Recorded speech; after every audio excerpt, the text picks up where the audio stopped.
was a cold, gray afternoon in Chicago. The kind of day when the streets feel endless and the wind cuts through even the thickest of coats.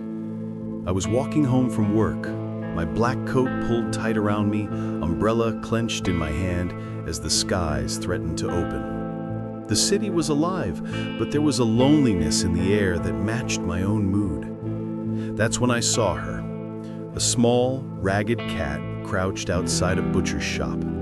Her fur was patchy, soaked from the damp air, and one ear was bent in a way that told me she had lived through too many fights and too many nights on the street. Her eyes, however, told the real story: hunger, desperation, and a silent plea for help. She pressed her nose against the glass of the butcher's shop, staring longingly at the rows of fresh meat displayed just beyond her reach.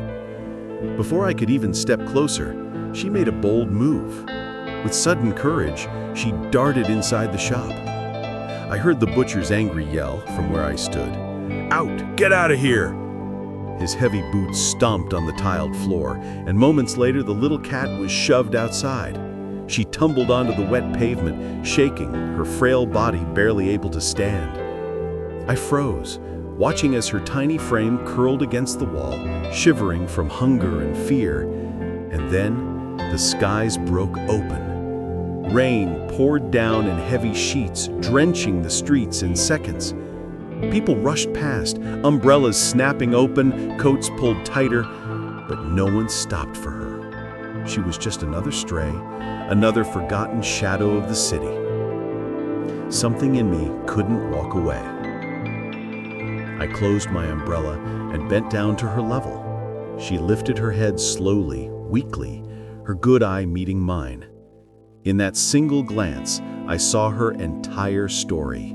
The battles fought, the nights endured, the constant search for scraps to survive. I felt my chest tighten. I pulled out my phone and dialed the emergency line for animal rescue. My voice cracked as I explained the situation, and within minutes, a small van pulled up with the logo of an animal clinic on its side. Together, we carefully wrapped the trembling cat in a blanket. She barely resisted. She was too exhausted to fight. At the clinic, I stayed as long as they let me. The veterinarians worked quickly, placing her on a heated pad, administering fluids, antibiotics, and checking her fragile body for injuries. One of them told me honestly, "She's very weak. The cold, the hunger, it's taken a toll, but we'll do everything we can." For days I called the clinic, desperate for updates. Each time my heart raced at the thought of hearing bad news, but little by little, there was progress. She started eating. She regained a bit of strength. Against all odds, she was fighting to live.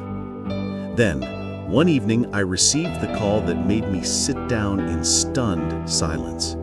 A family who had brought their own cat for a checkup at the clinic had seen her. They had fallen in love with her resilience, with her spirit, and they wanted to adopt her. Tears stung my eyes. This little soul, who had once been shoved aside, left to suffer in the cold, now had a family waiting to love her, to protect her, to give her the life she deserved. I didn't get to keep her, but that wasn't the point. My role wasn't to own her, it was to help her find her chance at life. And she found it. Sometimes the smallest act of kindness can change an entire life, not just for the one you save, but for yourself too. In every stray, in every lost soul, there is a story worth saving. If you ever have the chance, be the reason a forgotten creature gets a second chance. You might just discover that saving them saves a part of you too.